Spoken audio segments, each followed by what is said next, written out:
Kuandika malengo, kuandika mipango yako au yale mambo unayotaka kuyafanya imekuwa ni moja ya mbinu kubwa sana iliyosaidia watu wengi kuweza kufanikisha mambo yao. Na nimekuwa nikifuatilia sana watu ambao wamefanikiwa kwenye nyanja tofauti tofauti. Moja ya kitu kikubwa ambacho huwa wanakizungumza basi ni kuandika kitu wanachokitaka kwenye karatasi, kwenye daftari au sehemu yoyote ile. Leo nitazungumza ni kwa nini ni muhimu sana basi unashauriwa kuandika maono yako, kuandika mawazo yako au kuandika mipango yako. Mwaka 2007, Dr. Gail Matthew wa Dominican University of California alifanya utafiti wenye lengo la kupima kuwa ni kitu gani kinachoongeza uwezekano wa mtu kufikia malengo yake. Na alifanya takribani kwa watu 267 kuanzia umri wa miaka 23 mpaka 72 kutoka kwenye maeneo tofauti tofauti au watu ambao wako kwenye nyadhifa tofauti tofauti. Na matokeo ya utafiti wake ulionyesha kwamba watu wanaoandika malengo yao basi wana uwezekano wa kuyafanikisha au wana uwezekano wa kufanikiwa zaidi ya 42% ukilinganisha na wale ambao hawaandiki malengo yao au wale ambao wanaishia kuwaza pasipo kuandika. Sasa basi, tuone ni kwa nini kuandika malengo yako, kuandika mipango yako, kuandika vision yako ni muhimu sana na kuna uwezekano mkubwa wa kukusaidia wewe kufanikisha hayo mambo unayoyataka.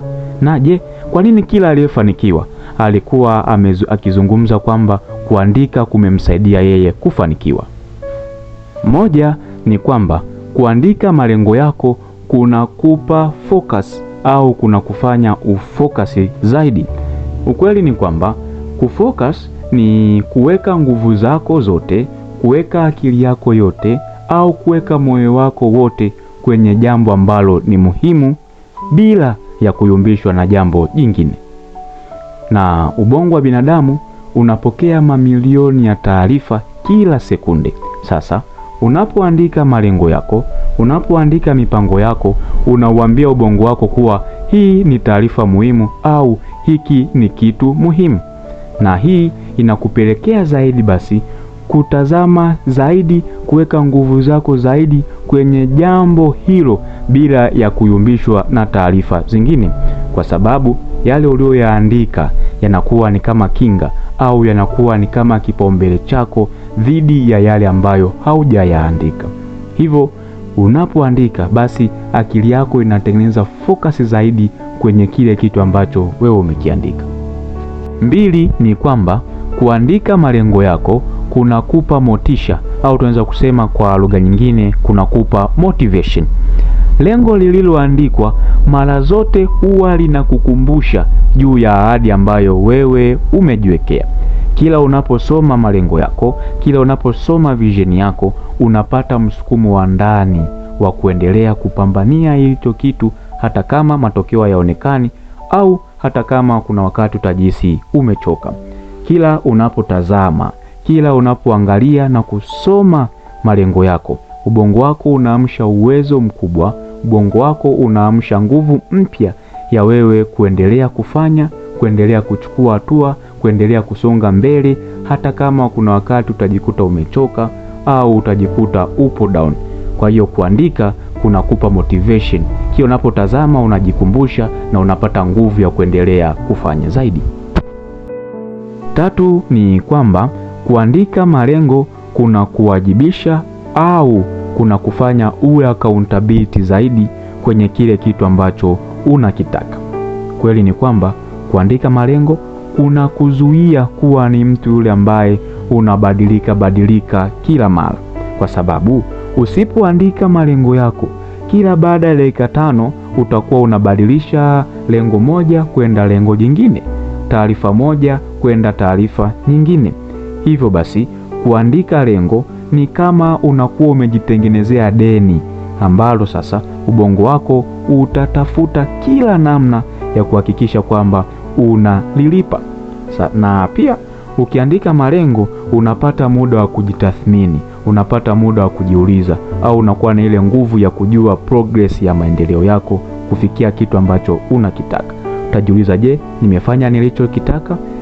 Je, sijakifanya kwa nini? Changamoto ni nini? Nani amenikwamisha? Niboreshe wapi au nifanye nini ili niwe zaidi ya nilivyokuwa leo? Kwa hiyo ni lazima sana uandike malengo, na kuandika malengo kuna kusaidia wewe kubaki kwenye nidhamu uliojiwekea, au kubaki kwenye ile commitment ya malengo yako, kubaki kwenye ile commitment ambayo wewe inakusaidia zaidi kuyafanikisha, kwa kuwa utakuwa unajisukuma, unajilazimisha kuendelea mbele. Napoleon Hill, mwandishi wa kitabu cha Think and Grow Rich, yeye aliandika kwamba kitu kinachokutengenezea imani na kukusaidia wewe kufanikiwa kwenye malengo yako, basi ni kuyaandika, au ni kuandika chini kitu unachokitaka. Na alisema kwamba unapoandika, basi andika kwa uwazi. Wewe unataka nini? Usiseme tu nataka fedha, sema ninataka kiasi fulani. Baada ya hapo andika basi ni kwa nini ni muhimu wewe kupata fedha. Kwa nini ni muhimu wewe kupata hicho kitu ambacho unakitaka? Baada ya hapo andika sasa ni mbinu gani utazitumia, au ni mambo gani utayafanya ili kufikia hayo maono yako. Na baada ya kuandika mbinu utakazozitumia, basi andika limitation, au weka ile limit ya wewe kufanikisha hilo jambo. Jiwekee tarehe ya mwisho, jiwekee muda ambao wewe unataka uwe umeshafanikiwa kwenye hayo malengo yako. Na baada ya hivyo vyote, basi andika yale malengo. Ukishayaandika, basi yaweke sehemu ambayo utakuwa unayaona mara kwa mara. Utakuwa unayaona mara kwa mara, asubuhi hata jioni, na utakuwa unayasoma angalau mara 2 kwa siku. Unapoamka asubuhi na jioni kabla ya kulala, unayatazama malengo yako na unayasoma kwa nguvu. Kumbuka kuwa kuandika mawazo yako, kuandika maono yako, kuandika malengo yako si kanuni ya kidunia tu, bali pia ni kanuni ya kimungu, bali pia ni kanuni ya kiroho. Ukisoma Habakuki 2 kuanzia mstari wa 2 na kuendelea, pale maandiko yameandika wazi kabisa kuwa iandike njozi yako, ukaifanye iwe wazi sana katika vibao, ili kila isomaye apate kuisoma kama maji. Alafu pale mbele ameendelea kwa kusema, kwa kuwa inafanya haraka kuufikiria mwisho wake, ijapokawia ingojee, kwa kuwa haina budi kuja, hivyo haitakawia. Alafu mbele kidogo akasema kwamba mwenye haki ataishi kwa imani. Hivyo basi unapoandika malengo yako na ukuwa unayasoma mara kwa mara, unaitengeneza subconscious mind yako kuamini kwenye hicho kitu na kuanza kukiona kabla hakijatokea kwenye uhalisia.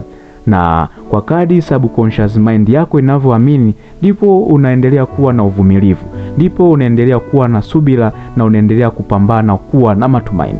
Kumbuka, kitu chochote ambacho wewe umekiwaza, maono yoyote ambayo wewe uko nayo, mipango yoyote ambayo wewe uko nayo, ni lazima itatimia, ni lazima itatokea, kama ukiendelea kuchukua hatua au ukiendelea kupambania na usipokata tamaa, kwa sababu ni lazima itokee hicho kitu ambacho wewe unakitaka. Niandikie kwenye comment, wewe ni huwa unaandika malengo yako kwa namna gani? Na je, unaona umefanikiwa kwa kiasi gani? Kuandika malengo kumekufanikisha wewe kwa kiasi gani, tofauti na kipindi cha nyuma? Niandikie kwenye comment umejifunza nini pia kwenye mada hii. Pia share na mtu mmoja ambaye unatamani aweze kuandika malengo yake na aweze kufaidika kwenye mada hii. Usisahau kucomment, kulike pamoja na kusubscribe ili tuendelee kupata mada zote na kujifunza kwa pamoja. Discover your purpose, live the life you are born to live. Everything is possible. Bye bye.